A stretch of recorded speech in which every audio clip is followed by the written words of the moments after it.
is stepping down from his post. And a day after a major rescue operation, the St. Landry Parish Animal Shelter is in chaos following the abrupt resignation of its director. These stories and more coming up on News 15 today. Focused on family and the community. News 15 Today starts now. Good morning. You're watching News 15 Today, Hour 4. I'm Carter Simoneau. I'm Jamie Angel. How's it going?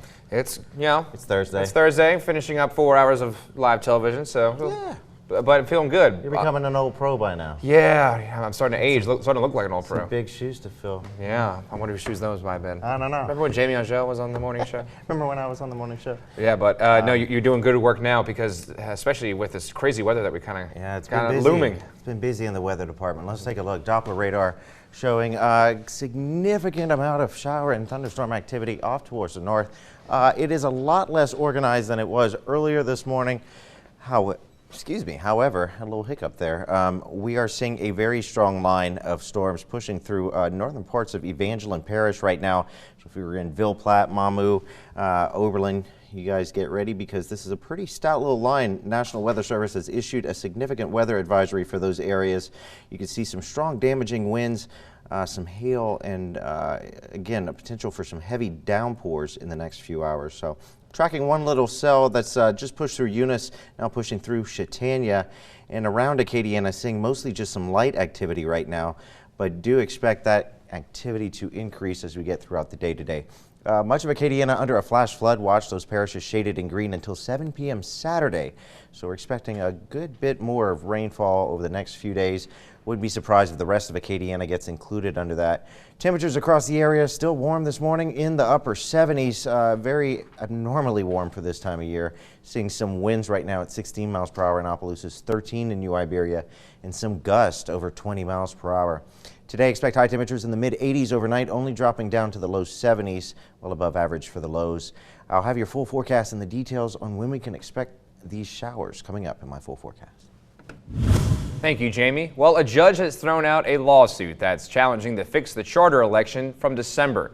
It clears the way for separate city and parish councils in 2020. News 15's Philip Boudreau has the story.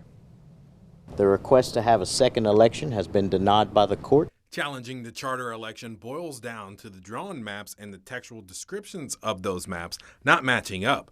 However, the lawyers defending the election argued that the text errors were mostly minor, except for leaving one precinct without a city representative. I don't believe that anybody on the plaintiff's side knew the maps were a part of the process until we had a council meeting on Monday. Nothing nefarious about the error. It was indeed truly a classical clerical error. They also pointed out that LCG has a 23-year history of amending precincts by ordinance without going to a vote of the people. That essentially confirmed that our original opinion to the council in addressing these issues was by the Ordinance 42. The plaintiffs, Keith Kishbaugh, the Secretary of State, and the Attorney General, believe that there should be a new election because of the errors in the maps that the public voted on. Judge is wrong because he thinks that we didn't prove that it was unconstitutional.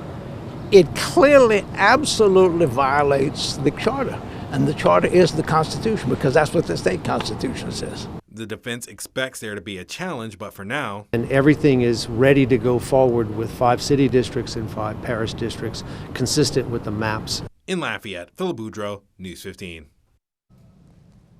Well, the plaintiffs have 60 days to appeal the decision and we'll update you once we know more information.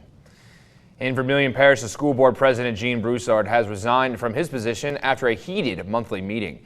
A few important items were discussed at the school board meeting, including the option to adopt a 4-day school week. The shortened school week would be from Tuesday to Friday in an effort to help with budget issues in the future. Also on the agenda was the proposal of a charter school in the parish. A special meeting to discuss the charter school further will be held on May 23rd. No decisions on either matter were made last night. Broussard also gave no reason for stepping down as president besides personal reasons. No charges have been filed yet stemming from Tuesday's rescue of dozens of animals living in what was characterized as deplorable conditions at a house in Krotz Springs, A spokesman for the St. Landry Parish Sheriff's Office tells News 15 the homeowner, who has not been identified, is undergoing a mental evaluation. He adds that the woman threatened suicide if her animals were taken away. During the operation, nearly 5 dozen animals ranging from birds to dogs, cats, a goat, and a horse were rescued from the house. But an influx in animals isn't the only thing St. Landry Parish Animal Control and Rescue is juggling right now. Director Stacey McKnight announced her resignation Tuesday morning. News 15's Megan Woods has the breakdown on what we know so far. A St. Landry Parish board member tells us the question started last week during the Administrative Finance Committee meeting. According to Daily World, during the meeting, it was brought up that Director Stacey McKnight was using a PayPal account to fundraise for the shelter and formed a nonprofit for the shelter called The Help. Last night on Facebook, McKnight addressed the concern, saying, quote, money sent through PayPal to stacy.alamont@stlandryparish.org goes to St. Landry Parish government. If we use the funds, we have to ask and be approved by the parish. Our office does not hold any funds, end quote. That's not all. The Finance Committee also unanimously voted to investigate the matter before taking any action. But before that investigation could be brought to the full board, McKnight resigned, saying, quote, this attack is personal. I have decided to remove myself as director for the survival of the shelter I have come to love and respect. It's been a privilege and honor. End quote. Now the question remains, what happens next? When we called the shelter and spoke to a worker, they weren't sure how they're going to operate without a director and pointed us to Parish President Bill Fontenot. Fontenot did not want to speak on camera, but did give us a statement saying, quote, Stacey has my full support, and whatever she is being investigated for, whatever she did, I'm sure it was for the betterment of the animals. I'm hoping this will be resolved amicably. In St. Landry Parish, Megan Woods, News 15. This controversy comes at a horrible time. Without a director, the Louisiana Humane Society tells us they cannot step in and help with the large rescue until some sort of interim director is in charge. Until then, they are just waiting for the dust to settle. The next St. Landry Parish board meeting is Wednesday, May 15th.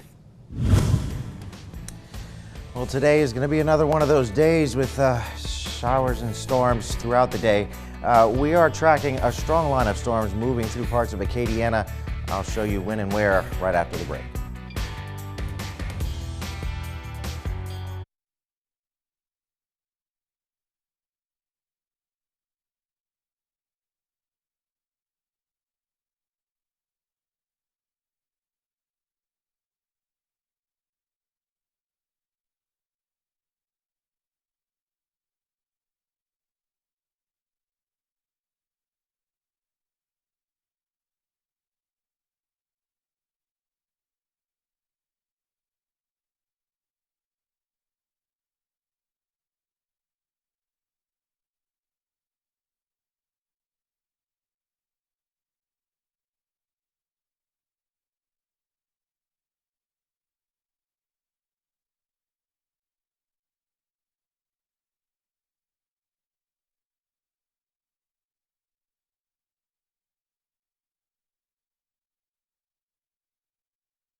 From your Weather Authority, here's Storm Team 15's Jamie Angel. 10 minutes after the hour. Welcome back. Happy Thursday, Acadiana. I hope your Thursday morning is starting off on the right foot, on the right note, if you were. Check out this glimpse of the sun. Rare thing this morning by John in Dusson, who sent this in. If you do see the sun today, take a picture of it, mental picture, actual picture, because you won't see it again for a while, likely. If you got any cool photos you want to send in, Jamie Angel Weather on Facebook. You can reach me on Twitter, Instagram, or jangel@kadn.com, and I'd love to share it. Thanks to you guys. I'm now at 1,000 followers, and I'd like to keep it going. All right, Doppler radar showing a significant amount of shower and rainfall activity to our north. This line was much more impressive earlier, but it has started to kind of break apart a bit. But we are looking at a secondary line that developed earlier this morning that's heading into parts of Evangeline Parish right now. And check out all this lightning. Definitely creating some lightning, some strong gusty winds. But again, it looks like it's not holding apart too well either. But don't let that kind of let your guard down, because we're going to continue to see some of this shower and storm activity throughout the morning. Across greater Acadiana, not really seeing much except some light shower activity. I stepped outside earlier. There was some light drizzle here in Lafayette, so we will definitely see some increase in that activity as we get into this afternoon. These areas shaded in green, these parts of Acadiana are under a flash flood watch until 7 p.m. Saturday. So that's for the next 3 days or so. So we are expecting some significant rainfall. Wouldn't be surprised if the rest of Acadiana ends up joining those parishes in that watch. Temperatures starting to warm up a little bit more, but it's already warm in the upper 70s throughout the area. And check out these dew points in the mid to upper 70s, 78 in Abbeville. That is extremely humid. It is muggy out there, y'all. So again, extra hairspray, drink lots of water, extra deodorant, you know the routine. We already have feels like temperatures. 84 in Lafayette is what it feels like, 82 in New Iberia. That's warm for 8 o'clock in the morning, especially in early May. Right now, wind speeds also getting up there, 16 miles per hour in Opelousas, 13 in Lafayette, New Iberia. Only seeing a couple gusts right now. 23 miles per hour just clocked in Opelousas a few minutes ago. Today, expect high temperatures in the mid to upper 80s. Again, we're going to keep that shower and storm chance possible throughout the day today, and you could see some gusty winds. This might be a little conservative with the half-inch of rain. We could see a good bit more depending on where we get some of those showers. Overnight tonight, we maintain that chance of showers and storms.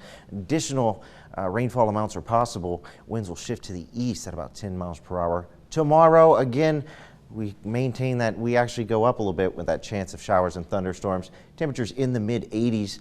Again, we could continue to see the possibility of severe weather.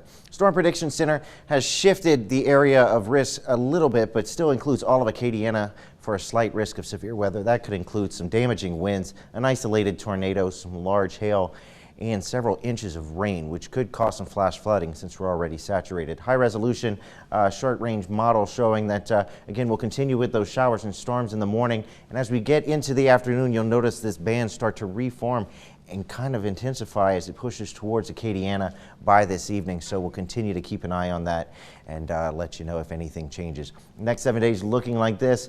Rain and storms through Mother's Day.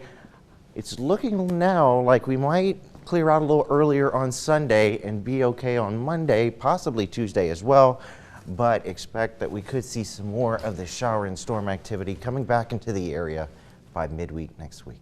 All right, well, thank you, Jamie. I'm sure you'll be updating us throughout the morning and throughout the rest of the week. Follow us on Facebook, get our app, and we'll continue to keep you updated. All right. Safe. Well, I know you're Cajun, so you enjoy good family tradition man, yeah. and whatnot. Well, you're going to enjoy this. Coming up after the break, we sit down with Elaine Guidros to talk about traditions and tales. Stay with us. You're watching News 15 Today.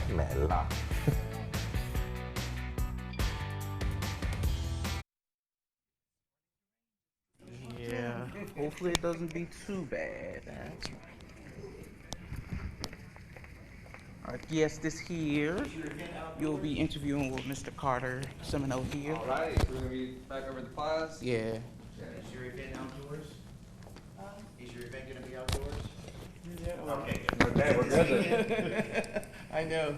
Well, okay, I'm getting on it right now. We would have been, but we've got big porch in the front. Here's your mic. Good to go. Okay. You're gonna clamp this on your shirt, or on your jacket. And I'll take these for you. Yeah. And you're just gonna clamp this on your pants. Somewhere Okay. Somewhere in the back. Try to do it on the inside. Oh, on the inside. Of your jacket, like. Oh, right okay. here. Look, do it. I got you. I don't mind. No problem. And Okay, just and this. tuck it inside. This side works better. Put it on your pants. Okay. Glad it didn't come in my costume.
Welcome back. Joining me now is Elaine Guidros, the president of the Longfellow Evangeline Friends Group. How are you doing this morning? I'm doing well, thank you. Well, yeah, so you're here today to discuss the Traditions and Tales event, which is Saturday, May 11th. And it's something that I would enjoy because, you know, I love storytelling, especially when I go back home from Covington to Lafayette, and my dad asked me, "Hey, where'd all the beer go?" You know, I gotta you know, tell a tall tale. But so what is this event all about? So actually, we're fortunate. We're combining two events that we had last year. We're doing storytelling.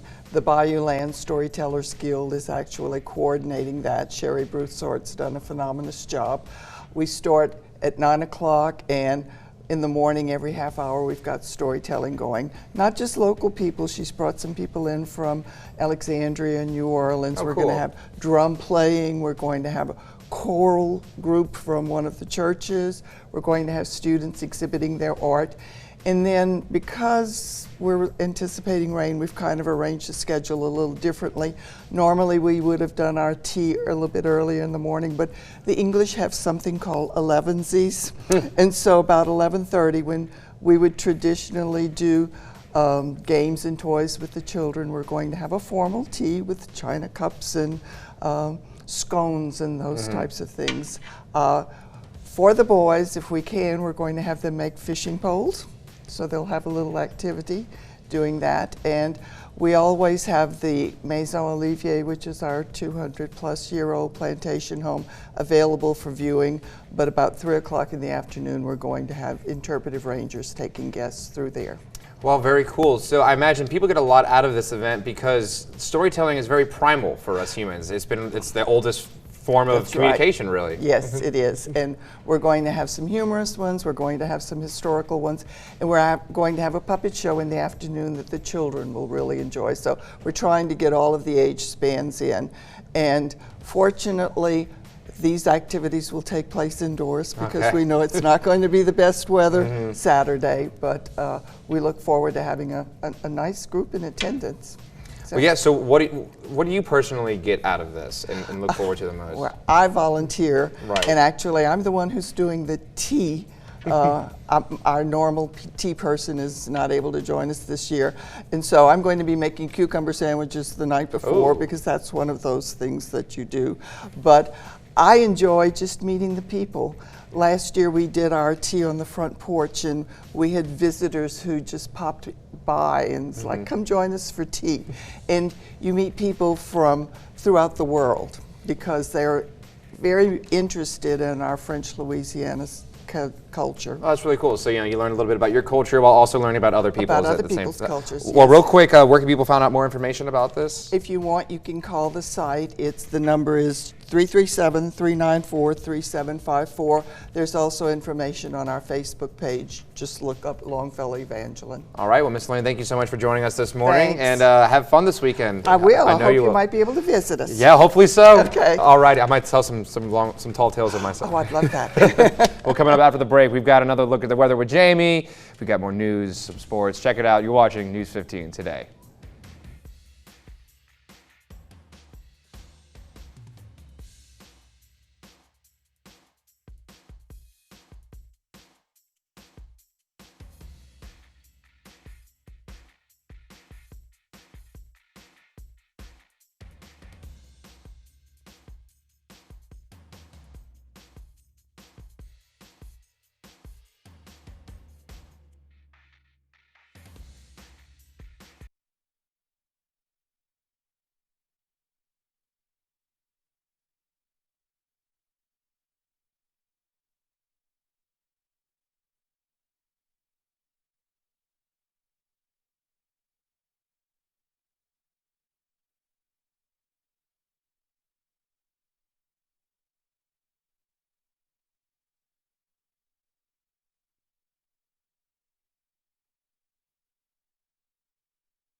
Welcome back. Jamie of all trades time. We tried this before. We did. Kind of didn't work out. We had a so lot well. of things come up. I mean, we were making a lot yeah. of changes. We had new people in and out. So Yeah, we refined it a little bit. This is the Jamie of all trades nailed it edition. So what's going to happen is Alex is going to present me with 3 projects. Right. I'll pick one, and next week it'll either be complete or we'll do it on the show, Yeah. and you'll help me. So depending on the level of difficulty. let's take a look. First one is this serving tray. It's from shanty to chic. You know, it's online. We found it. It's a chalkboard serving tray. So basically, it's got a couple of handles. You put the chalkboard part on it, and then you can write what each item is. I think it's pretty nice. If you No, have, super like, cool for, like, you know how like the whole cheese board, that's very in right now. So that's a great way to kind of So let what people it know. basically looks like, it's 2 pieces of wood, about I guess about an inch thick. You secure those together, put the handles on, and it seems pretty cut and dry. Nice Yeah, stain and you on could it. definitely find some really cool handles put on there. Maybe And some good cypress. yeah, Some peck love that. cypress would look good. I'm a fan. I like this one. Difficulty level 3. All right, so let's take a look at the next one. This is. This is. We'll get that one pulled up. It's coming. It's coming. All right. But we have one with the wall hanger, I believe. Right. Let's take a look. There we go. This is a picture wall hanger. This one seems pretty simple. It's just basically a dowel. It's got some strings tied to it and a string at the top to hang. And then you can affix pictures. This is popular nowadays. Yeah, I was just going to say, one of my friends has something similar. in her house. I do like the black on it, and then you use black and white Well, photos. you know that That's I your love favorite that, color. so. This one I give a difficulty 1. This one from Raggedy Bits, these are decorative vases. Is that what they are? Looks like. Yeah, I think that's what you could call it. Okay, Decorative I guess vases. you paint them, but I was reading a little bit about it. You can't just put paint on it because it'll chip off. Right. You have to apply some sort of like coating to it. Yep. And then from there, you can paint it and decorate it however you like. Yeah. Difficulty. I've seen that level, one too. done a lot before. I So don't know how I feel about that. Which Kind of a one's your process. favorite one? I like number 1. Number 1. Yes. Cutting board. Okay, well, number 1 it is. Perfect. All right, so I'm excited. next week, tune in next Thursday, and we'll see if I'm able to, can we pull it up one more time? We'll see if I'm able to pull that one off, because that's the most difficult of the 3. It's going to require some cutting, some staining. Some sawing, yeah. I'm excited. So Me too. Make sure you tune in next week, Jamie of All Trades, and find out if I nailed it. If you nailed it. We'll let Carter judge. We'll see. All right. Stay with us. We have more news and weather, another weather update coming right back after the break.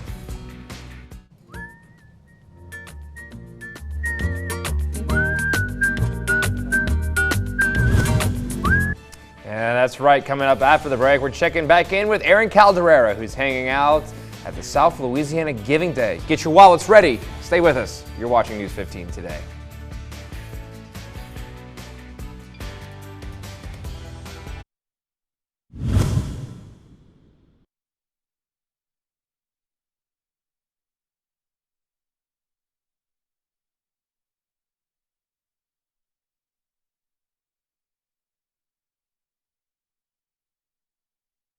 Check Aaron, still here at Sola.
Well, hope you're feeling generous this morning and throughout the day today, because it's South Louisiana Giving Day.